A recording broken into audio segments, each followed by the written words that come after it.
Buenas tardes. Empezamos ya. Soy Laura Alba, trabajo en este museo en el Departamento de Restauración y concretamente mi labor aquí no es restaurar, a pesar de estar dentro de este departamento, sino que me dedico a estudiar las obras desde el punto de vista técnico. ¿No se oye?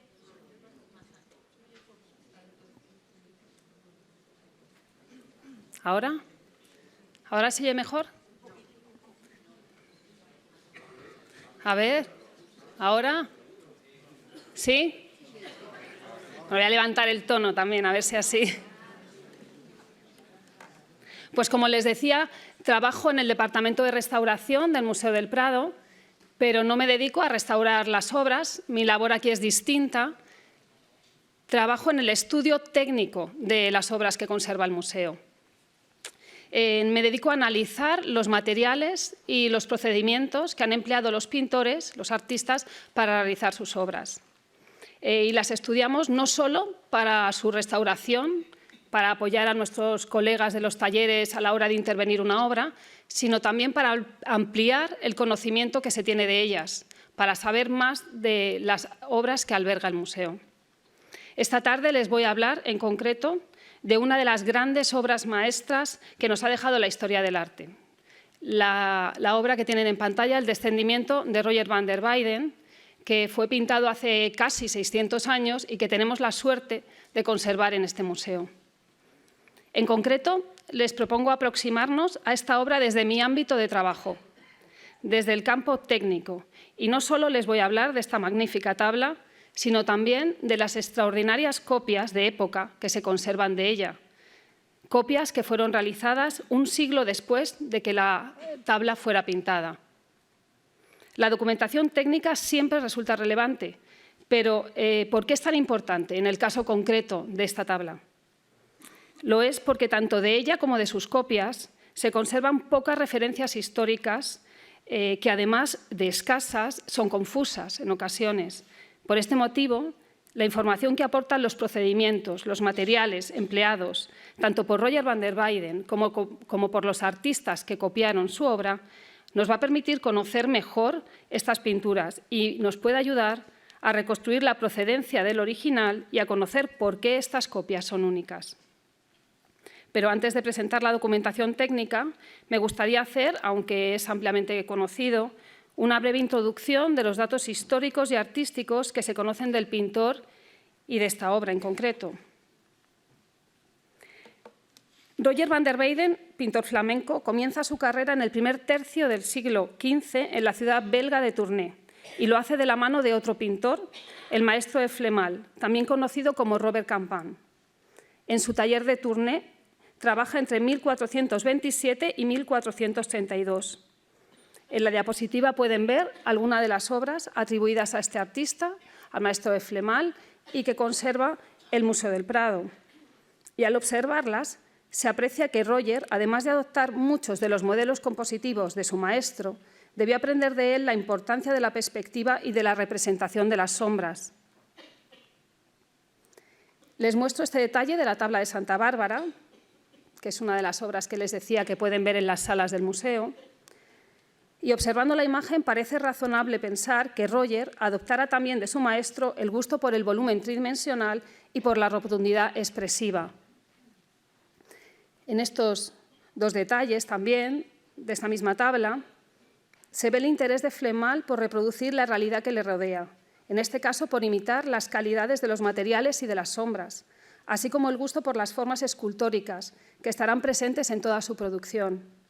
Roger asumirá todos estos recursos y los reflejará de manera magistral en El descendimiento. Pueden ver aquí el gusto por las sombras,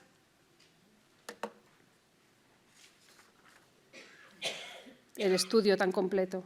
Se sabe que Weyden en 1435 se independizó de su maestro, al conseguir en esta fecha el estatus de pintor de Tournai. 2 años después, traslada su residencia a Bruselas, donde crea su propio taller y llega a ser nombrado pintor oficial de la ciudad.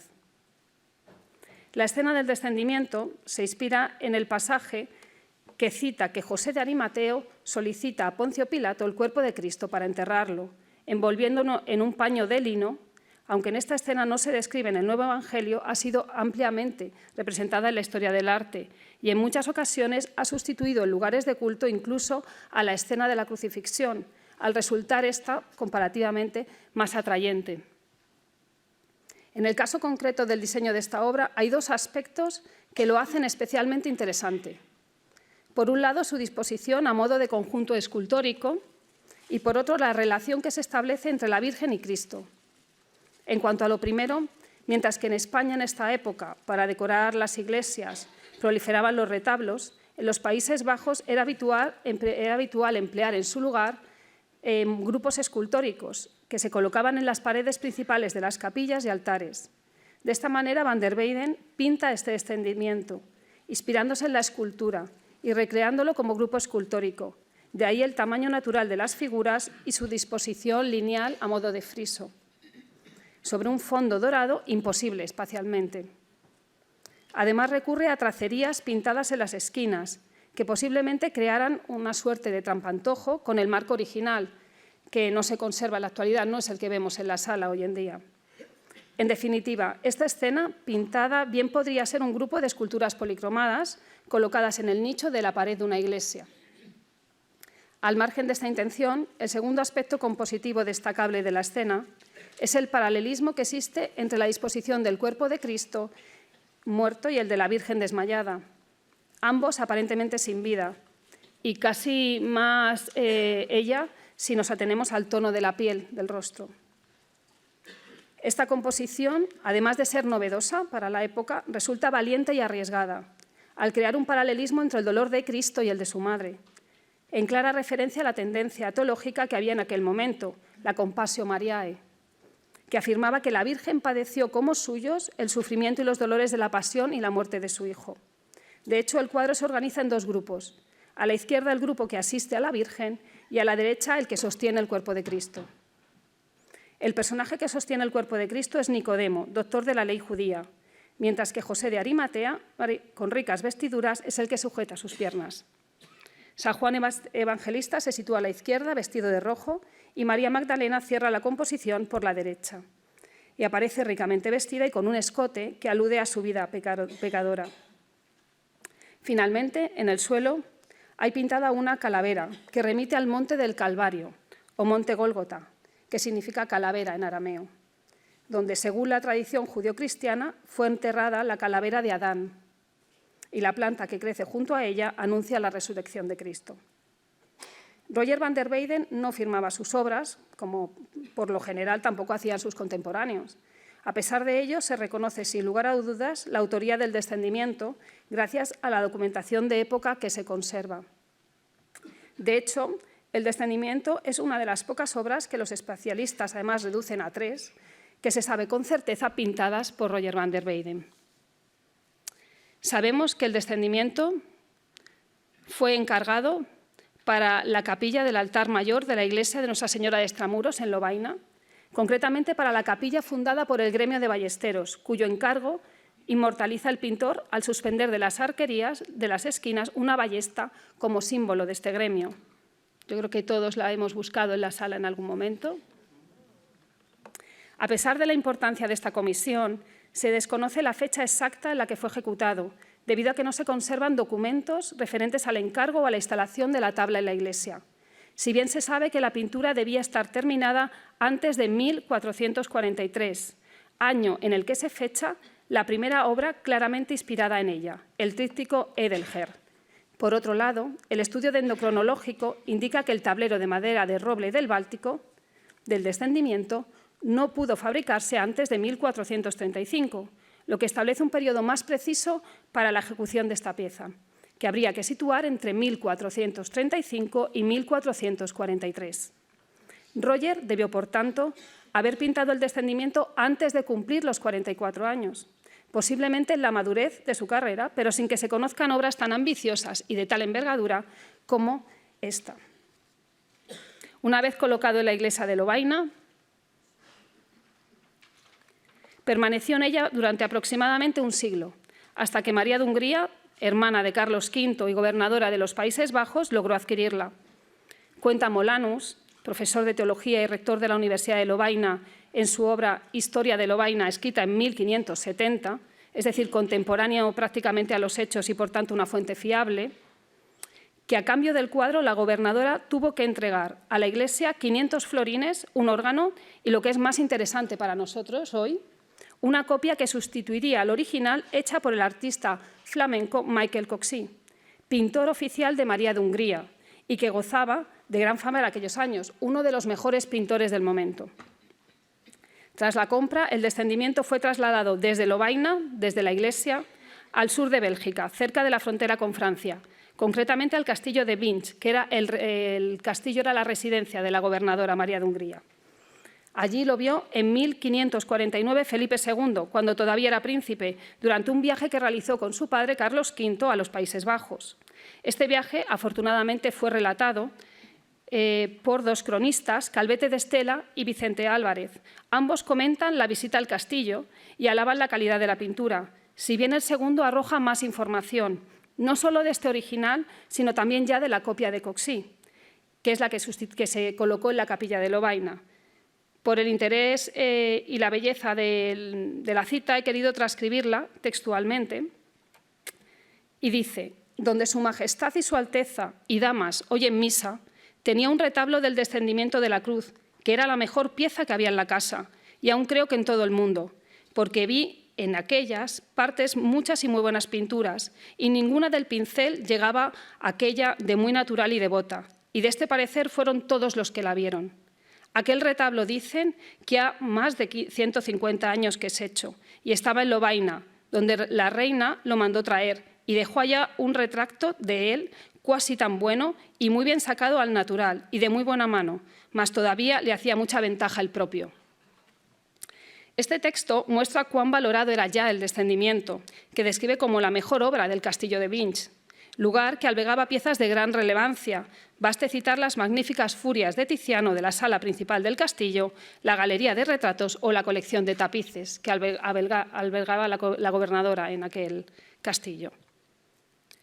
Ya hemos comentado que este castillo se encontraba cerca de la frontera con Francia, un lugar poco seguro y, de hecho, tan solo 5 años después de la visita del príncipe, el descendimiento, junto a otras muchas obras, fue evacuado de la residencia de la gobernadora ante la inminente llegada del ejército de Enrique II de Francia, que finalmente destruyó el castillo en 1554.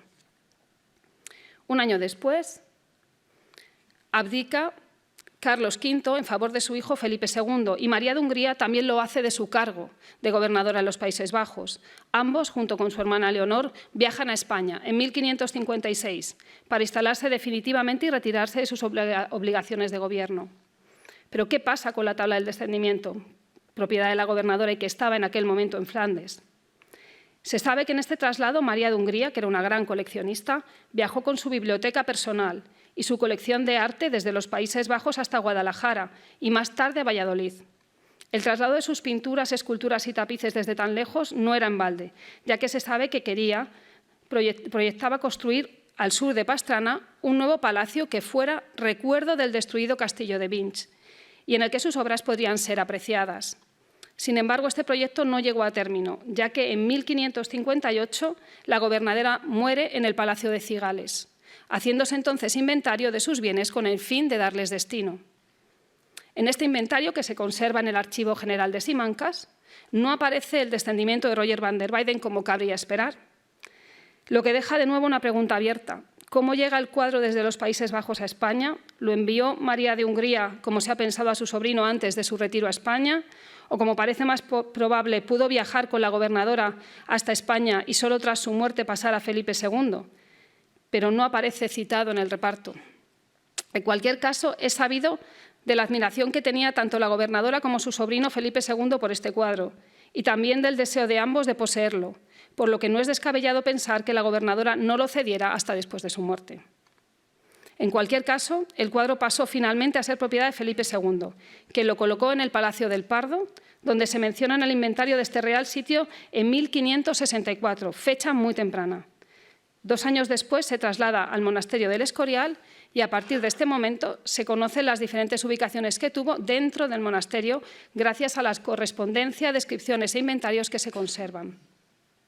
Por ello sabemos que el propio Felipe II dio instrucciones precisas de cómo debía ser colocado en la sacristía del monasterio y además restaurado por Navarrete el Mudo. Años más tarde el cuadro pasó a la capilla del colegio y posteriormente a la sala capitular, a la que corresponden las imágenes que ven en la diapositiva. Finalmente el descendimiento fue trasladado al Museo del Prado en 1939. De nuevo en la diapositiva vemos al descendimiento en las salas de pintura flamenca, antes de 1977.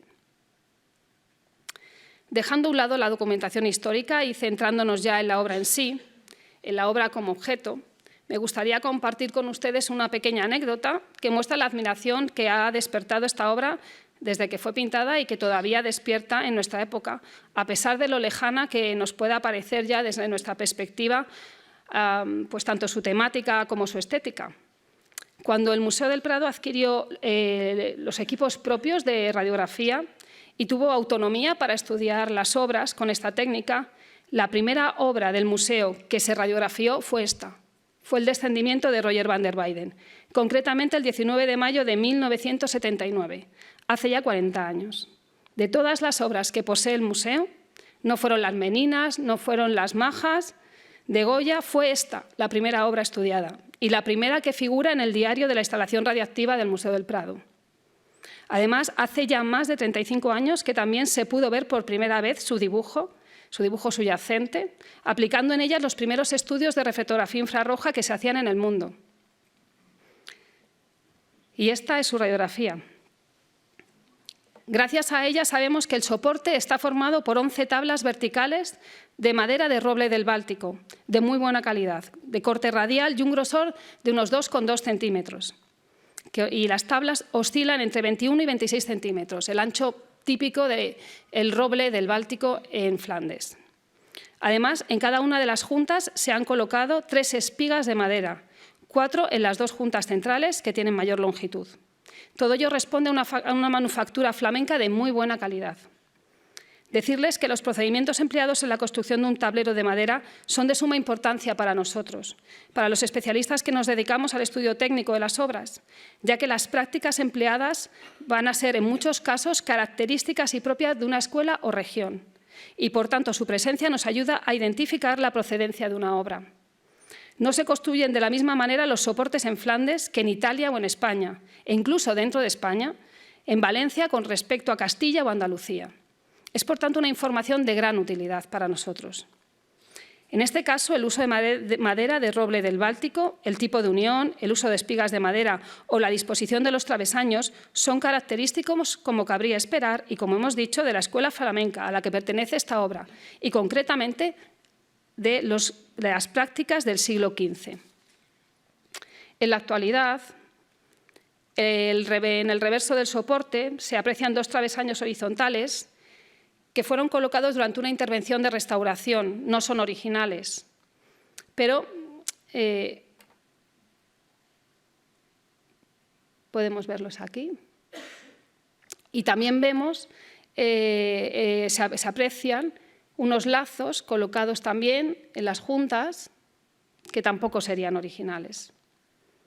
Además, en esta imagen, que pueden ver el reverso de la tabla, se aprecia que se aplicó, no sé si lo pueden ver, una capa de pintura de tono rojizo a la madera. Por la huella que ha dejado esta pintura se sabe que el cuadro, aunque no los conserva, tenía colocados en el reverso unos travesaños, aparentemente al menos 2 verticales y 4 horizontales. No sé si ven aquí la huella de estos travesaños, que sería una estructura anterior.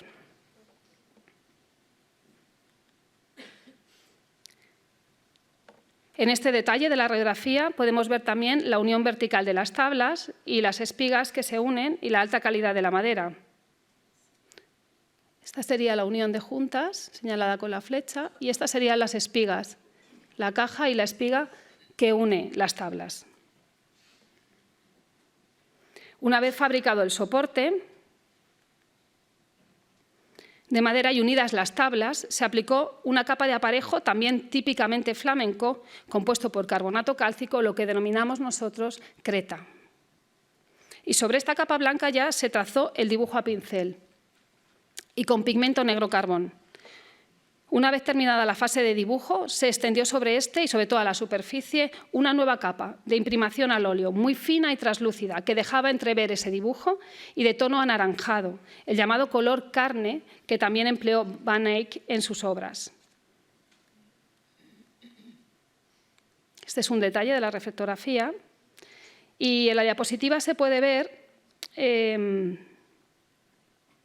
la reflectografía infrarroja, que es el documento que estamos viendo ahora, es una técnica que permite ver el dibujo subyacente, el que se ha realizado y que luego ha quedado oculto al pintar la escena.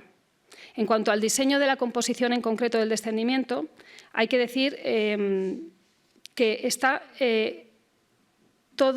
es tan complejo la disposición de las figuras, sus relaciones, el espacio en el que se encuentran, que tuvo que ser necesario un intenso trabajo previo de bocetos en papel y dibujos exentos para poder llegar a definir esta composición. A la compleja composición, en la que varias figuras en diferentes posiciones se adaptan a un marco espacial singular, como es esta especie de nicho en el que se encuentran las figuras, se une el hecho de que fuera un encargo para un lugar determinado y hecho por un comitente, el gremio de ballesteros, que tendría que aprobar la escena a pintar. Una vez definido este primer diseño y ya sobre la tabla, Roger debió hacer de nuevo un primer esbozo de la escena con un medio seco, fácil de eliminar y rectificar. Sin embargo, de este primer dibujo no hemos encontrado ninguna huella en la reflectografía infrarroja, lo que nos lleva a pensar que empleara carboncillo para ello, que se elimina con suma facilidad frotando ligeramente la superficie como recomendaban los tratadistas.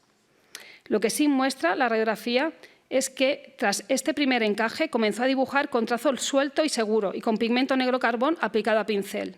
El artista no solo dibujó las sombras de los principales pliegues de las telas con líneas rápidas, también empleó estas para rellenar algunos espacios vacíos y de esta manera establecer la relación de los cuerpos entre sí y de estos con el fondo. Así, dada la profundidad de la escena, se trabaja desde la fase de dibujo, aspecto que puede pasar desapercibido, pero que resulta clave para lograr el efecto espacial tan singular que tiene esta pintura. No sé si ven aquí los trazos de dibujo y las rectificaciones. El trazo del dibujo subyacente es muy personal y, en cierta forma, esquemático, ya que define los contornos de las figuras y algunas de sus sombras. Cuando estudiamos a un artista y descubrimos el dibujo subyacente de sus obras con la reflectografía infrarroja, siempre hay que plantearse una pregunta. ¿Es este dibujo, son estos trazos del maestro o de algún ayudante del taller que tuviera la tarea de traspasar los bocetos en papel al soporte definitivo? Esta reflexión es necesaria porque el maestro no tenía la obligación de hacer este trabajo, de encajar las composiciones en la tabla. Sabemos que una vez diseñada en papel, este trabajo podía recaer en un ayudante. Sin embargo, en el caso de esta obra, desde nuestro punto de vista, no hay duda. El dibujo subyacente que están viendo fue hecho por Roger van der Weyden. Lo es por la rapidez del trazo, la facilidad y libertad, unido a los numerosos cambios y a su gran similitud con el dibujo subyacente de otras obras de este pintor. Por ejemplo, si se compara el rostro de uno de los criados con el de la Virgen de la Madonna Durán, de Roger van der Weyden, que también pueden ver en las salas del museo, se aprecian las similitudes en la intención y en el gesto del trazo a pincel. Es una pincelada gruesa, rápida, sin miedo. Y volviendo al descendimiento, las sombras las dibuja con líneas rápidas, sobre todo para disponer los principales pliegues de las telas y para separar, como hemos dicho, del fondo algunos contornos, rostros y cuerpos. Ya en esta fase de dibujo realiza cambios y ajustes en las figuras, pero es cuando aplica el color cuando hace los mayores cambios. Una de las rectificaciones más importantes y que afecta de manera general a toda la escena es que sitúa las figuras de María Salomé, José Arimatea y el criado, precisamente las que están situadas de pie junto a la monumental pareja de Nicodemo y Cristo, más altas. Estos serían los ojos, que eleva. Este sería al final los ojos, que también eleva.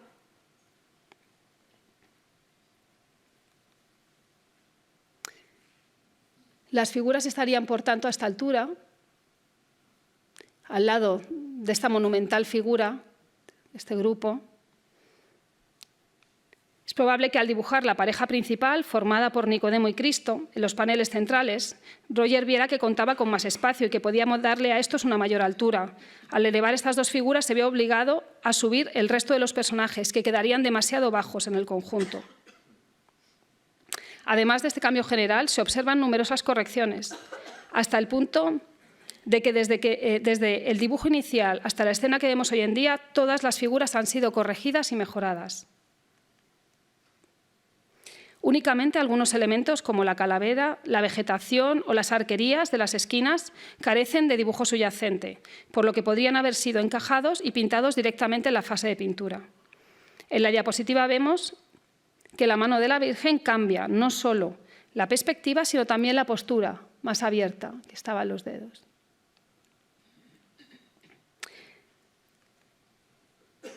La gran cantidad de trazos de dibujo, así como las innumerables correcciones de la capa pictórica que se pueden apreciar, indican que Roger no se estaba limitando a copiar una escena ya definida en bocetos. Roger inventó una escena que fue cambiando y mejorando hasta tener la perfección que buscaba. Como hemos dicho, no quedó ninguna figura sin modificar.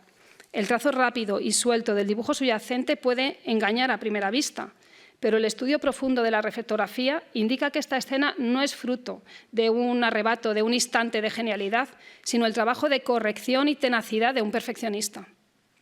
Y es una perfección que no solo se muestra en el dibujo y en las innumerables rectificaciones hechas, en algunos contornos apenas de milímetros, sino en los innumerables detalles de gran elegancia, casi naturalistas, que introdujo en la escena. Algunos incluso difíciles de apreciar con la obra colgada, como la diferencia entre el color de la sangre que ya se ha secado y la que todavía está fresca, como pueden ver aquí. O la capacidad para evocar texturas y materiales y la intensidad de los colores, que a pesar de que han pasado, como hemos dicho, casi 6 siglos, todavía tienen esa viveza desde que fuera pintada.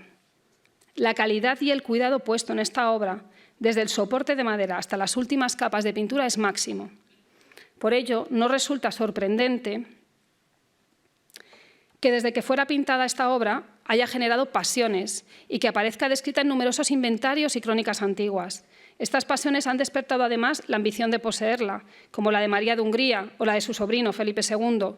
Y esta misma pasión es la que ha hecho que cuando no se podía tener, porque solo hay una, al menos se tuviera una copia de ella, y que tan solo 100 años después de ser pintada, durante el siglo XVI, esta obra fuera copiada por los mejores artistas del momento y con una precisión sorprendente. En la actualidad se conservan 3 de estas copias de época. Las 3 realizadas en el siglo XVI, de buena calidad y exactamente del mismo tamaño que el original. 2 de ellas están en España, afortunadamente en las colecciones de este museo, si bien no se encuentran hoy en día en este edificio porque están depositadas, una en el Real Monasterio del Escorial y la otra en la Capilla Real de Granada. Son las 2 que tienen abajo. La tercera copia está fuera de España y se encuentra en Berlín. En cuanto a estas copias, se plantean muchas preguntas. ¿Quién las pintó? ¿Quién las encargó? ¿Se pintaron directamente del original? ¿O pudo alguna de estas ser copia a partir de otra? ¿Qué función tenían? ¿Se encargaron por mero placer de contemplarlas? La realización de copias en el campo de la pintura de caballete, y más en los siglos XVI y XVII, era frecuente, y uno de los trabajos que se podían considerar ordinarios de los pintores de corte. Las funciones que tenían las copias eran diversas. Si bien es cierto que en el caso del Descendimiento parece que fue la simple admiración y el deseo de poseer esta escena la que motivó su realización. Un caso muy distinto al de otras obras que han sido replicadas, reinterpretadas y fuente de inspiración para otras pinturas. Este es el caso, por ejemplo, de los retratos reales, en los que son frecuentes las copias. Los mejores retratos eran repetidos con fines propagandistas y en ocasiones como símbolo de poder de la monarquía. Existen ejemplos que atestiguan la solicitud en un solo encargo de hasta 17 copias del mismo retrato. Estas copias en ocasiones eran la imagen oficial de la realeza, se enviaban a los distintos reales sitios e incluso al extranjero. En estos casos, lo más frecuente es que sean copias contemporáneas al original, ya que este trabajo de copia solía recaer en el mismo taller del pintor que hacía la primera versión, algo muy distinto de lo que ocurre en las copias del Descendimiento.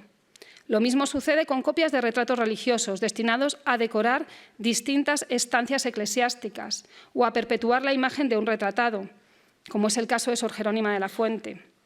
También conjuntos o composiciones religiosas de éxito y piadosas eran replicadas generalmente por el mismo artista, como ocurre en el Apostolado del Greco, del que se conocen al menos dos versiones. Distinta intención también a las copias del Descendimiento tuvo Rubens, que durante su estancia en Madrid, en 1628, copia, al mismo tamaño, el Adán y Eva de Tiziano, que estaba en la colección del rey. Se desconoce el motivo por el que se hizo esta copia, si bien sabemos que permaneció en su colección hasta la muerte del artista. Lo copia posiblemente por mero placer o admiración, si bien se observa que al copiarlo lo reinterpreta y cambia alguno de sus detalles que a su juicio podían mejorarse, como la postura de Adán, que además muestra su desnudez, también la dirección de la mirada de la serpiente con torso de niño. Rubens entiende que debe mirar a Eva al ofrecerle la manzana, mientras que en la obra de Tiziano mira a Adán. Rubens también introduce un loro, símbolo del bien, que quizá podía contrarrestar la presencia del zorro a los pies de Eva, que es símbolo del mal. En definitiva, esta copia reinterpreta y modifica la composición original, algo que no ocurre en las copias del Descendimiento, que son fieles tanto en dimensiones como en composición. Finalmente, hay obras que son inspiración de otras y que solo copian ciertos motivos o partes de la composición, como ocurre en Cristo, entre la Virgen y San Juan Bautista de Gossaert. En ella se copian los rostros de las mismas figuras pintados en el políptico de Gante, se incluyen en la composición y el espacio se reinterpreta. En el caso del cuadro del Descendimiento y sus copias resulta más extraordinario.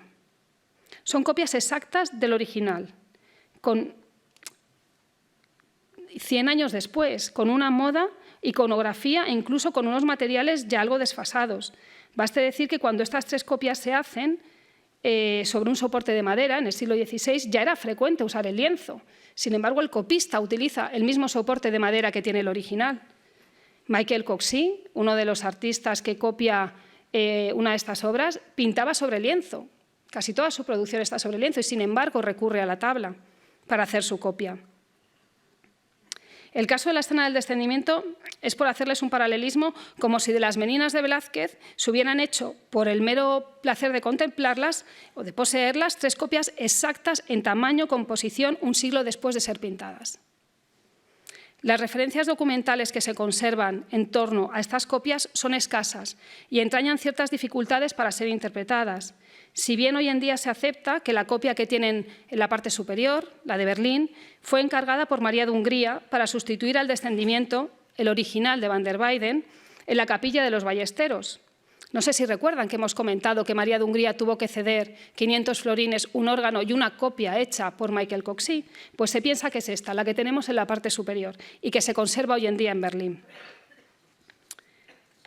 En cuanto a las otras dos copias, que son precisamente las que tenemos en España, en la colección del museo, la del Escorial y Granada, ¿quién pudo encargarlos? ¿Quién tenía capacidad para realizar un encargo de tal importancia? ¿Fueron pintadas en Flandes antes de traer el original o ya en España? Teniendo en cuenta que el original se describe, como hemos dicho, en fecha muy temprana, 1564 está ya en España ese original.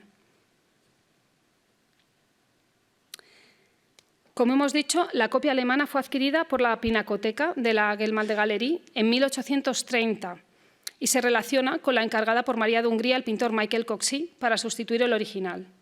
Una de las razones para defender esta postura, además de la calidad de la pintura y la presencia de las ballestas en las arquerías, símbolo que se supone imprescindible en una tabla destinada a una capilla del gremio de ballesteros, es el estudio dendrocronológico, el estudio de su madera para datarla. Este sitúa su ejecución a partir del año 1540, fecha acorde con la llegada de Coxey a Amberes tras un largo viaje a Italia y anterior a la visita de Felipe II al castillo de Vinch, donde ya estaría la original.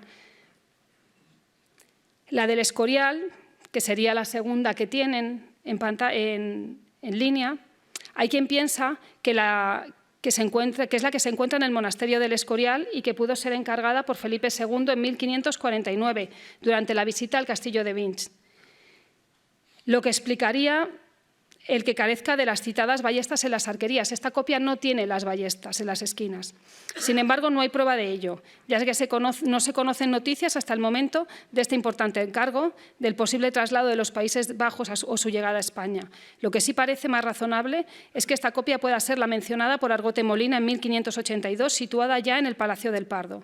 A partir de ahí, una copia del descendimiento, posiblemente esta, aparece en diferentes inventarios del Pardo y más tarde en el Palacio Nuevo de Madrid hasta su ingreso en las colecciones del museo. Finalmente, la de Granada, la que tienen en la parte inferior, aparece entre los objetos que doña Leonor de Mascareñas dona cuando funda en 1563 el convento de Nuestra Señora de los Ángeles en Madrid. Cito, un descendimiento de la cruz grande que me dio el rey, nuestro señor, costó 500 ducados. Nada más se dice por lo que se desconoce quién pudo hacerla e incluso dónde fue pintada.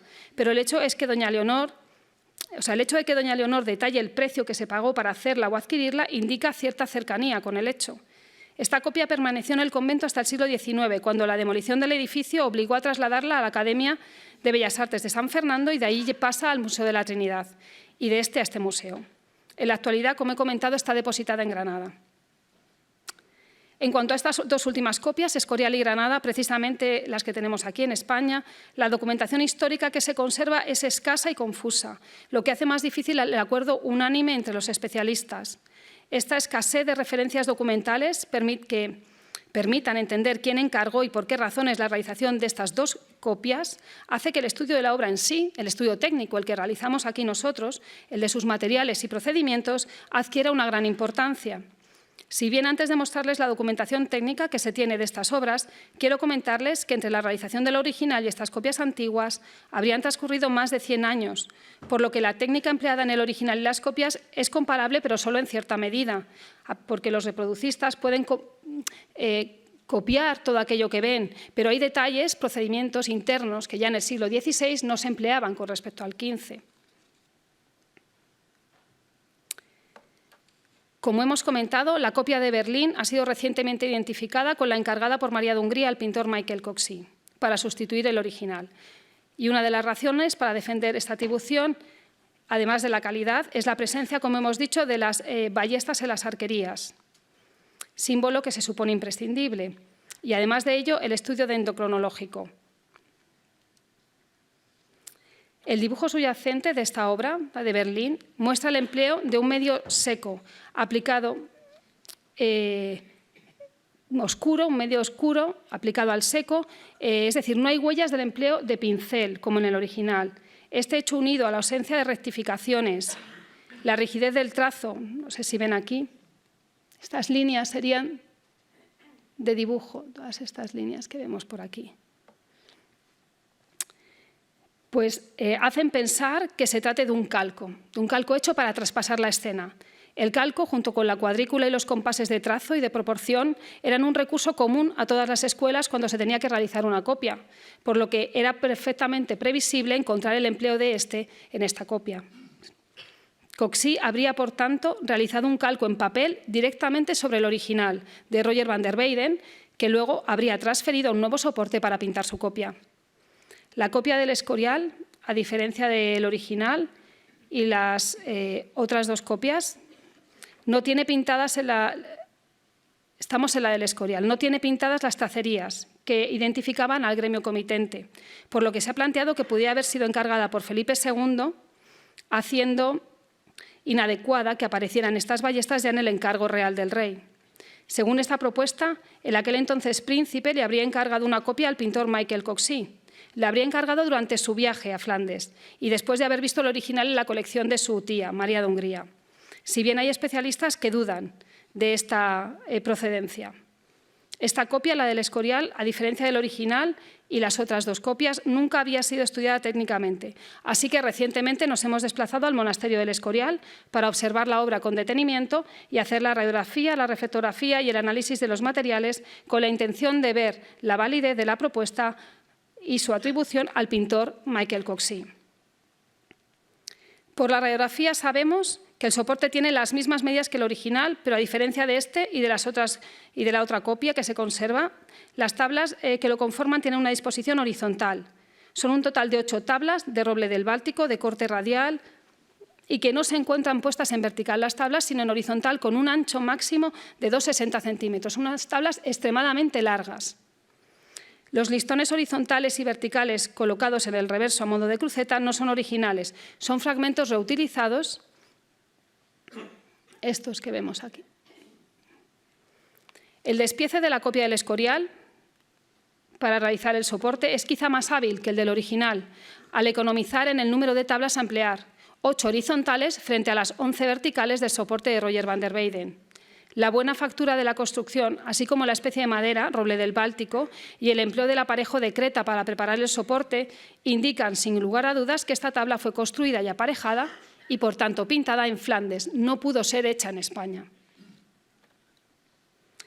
En la radiografía se aprecia además una alteración de la capa pictórica muy significativa y que se circunscribe principalmente a la parte superior de la escena y al lateral derecho. En estas zonas se han originado de manera selectiva numerosas lagunas de forma redondeada, localizadas en unos colores concretos, aparentemente solo en la pintura que carece, que no tiene blanco de Albayalde.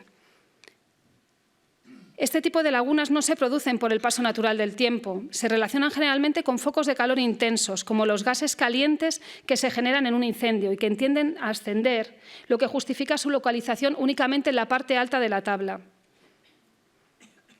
Se sabe que en un incendio ocurren este tipo de gases, se generan, y algunos especialistas sitúan esta copia en el Palacio del Pardo desde 1584, así que bien pudo sufrir el incendio de 1604 que destruyó gran parte de este palacio y, por tanto, que estas alteraciones procedan de aquel momento. En cuanto a la reflectografía infrarroja de esta copia, se observa claramente el dibujo subyacente de toda la escena y está realizado con un medio seco, no es a pincel como el original, y delimita los contornos de las figuras y objetos, así como algunos detalles como las lágrimas de la Virgen. Está muy definido. Todo esto sería dibujo, líneas de la boca también se puede apreciar. También en las sombras hay un cuidado rayado, de trazo fino. Es un dibujo muy preciso y se aprecian pocos cambios en las figuras. Entre los pocos que hay, les muestro el desplazamiento del ombligo en el cuerpo de Cristo. Para trazar cada arquitectura del fondo se han empleado pequeñas marcas entre las figuras que luego parece haber unido. No sé si las ven aquí.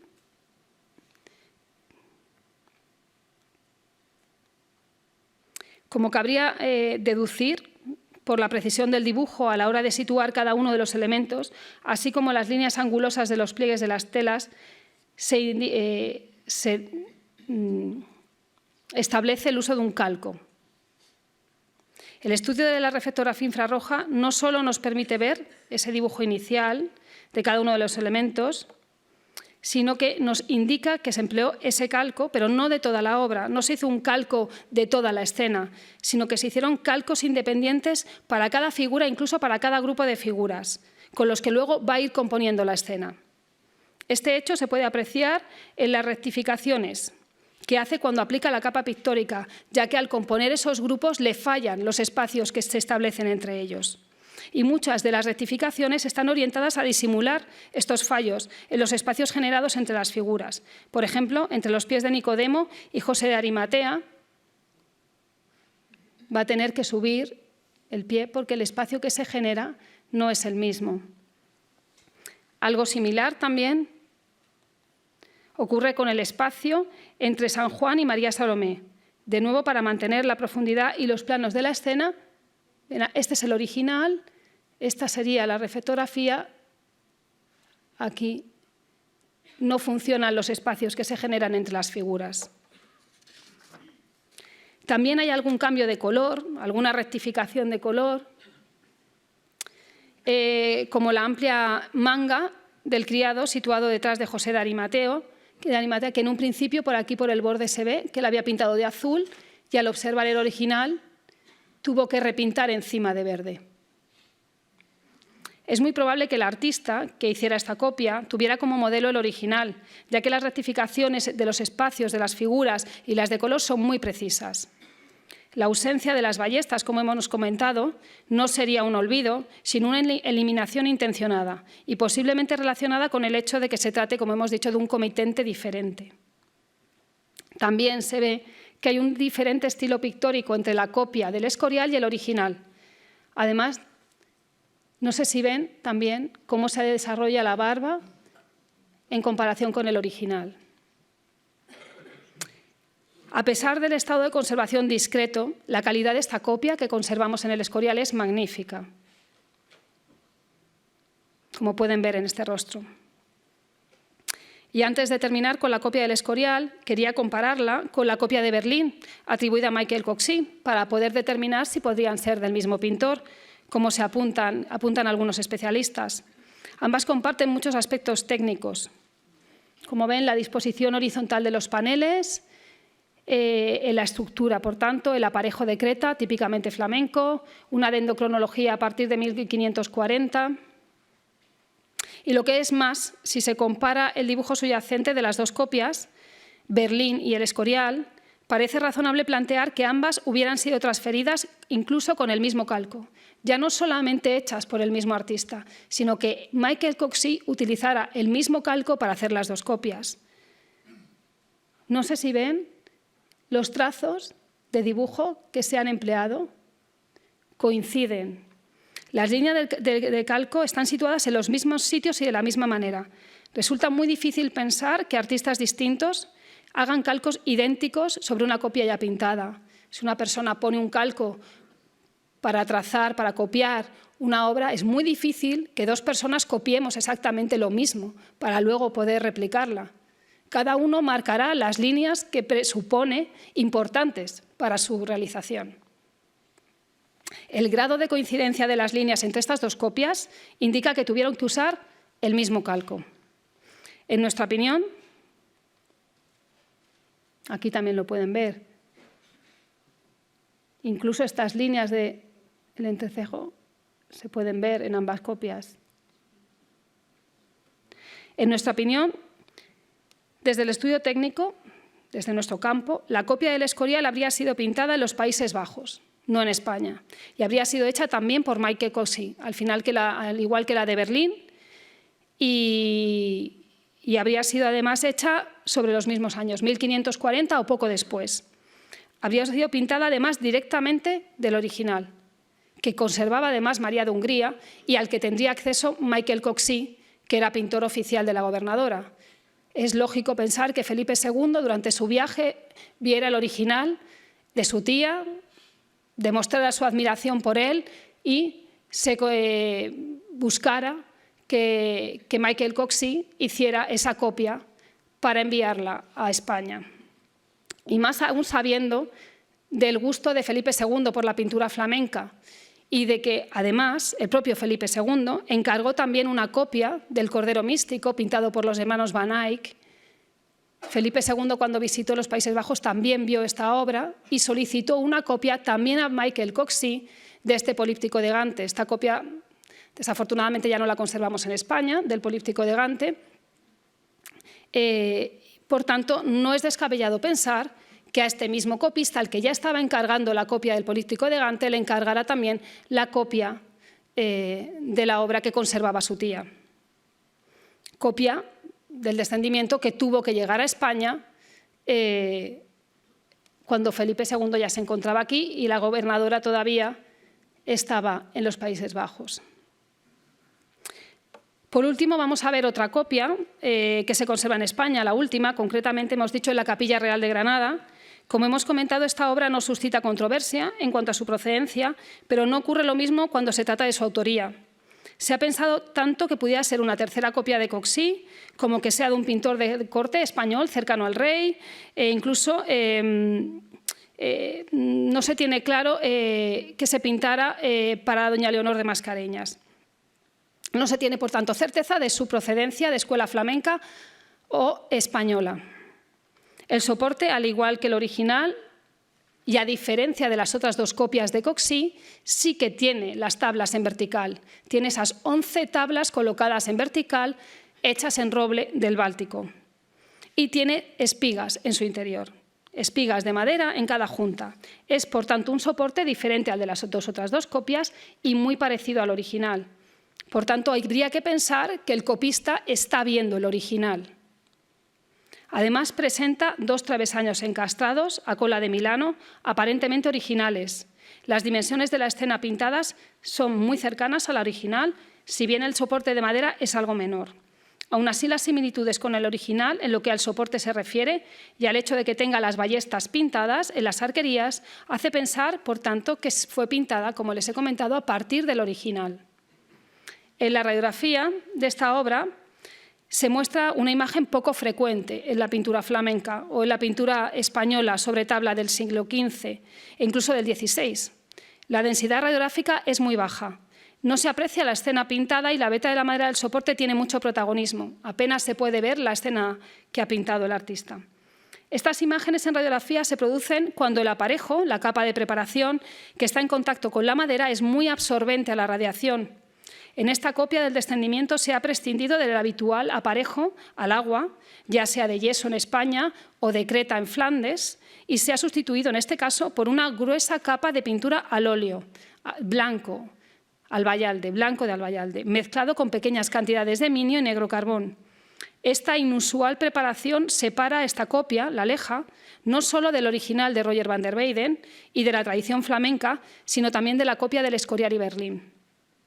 La reflectografía infrarroja de la copia de Granada descubre además el empleo de nuevo de un calco para transferir el dibujo de la escena, pero en esta ocasión, a diferencia de las otras 2 copias, la de Berlín y el Escorial, los puntos que delimitan los contornos indican que está transferido mediante estarcido. No sé si pueden ver aquí, hay pequeños puntos. El estarcido es un procedimiento que consiste en agujerear los contornos y líneas principales de un diseño realizado en papel con un estilete. Luego el calco se coloca sobre la tabla ya aparejada y se frota una muñequilla con pigmento sobre los agujeros, quedando marcados los puntos correspondientes a las líneas agujereadas. Así se pueden ver estos puntos que luego se unen con líneas continuas a pincel o al seco. Además de este dibujo subyacente, se observan que los trazos y las maneras de trabajar el dibujo transferido son muy diferentes a los observados en las otras 2 copias. Las 3 copias se habrían hecho usando un calco. Este sería el de Granada.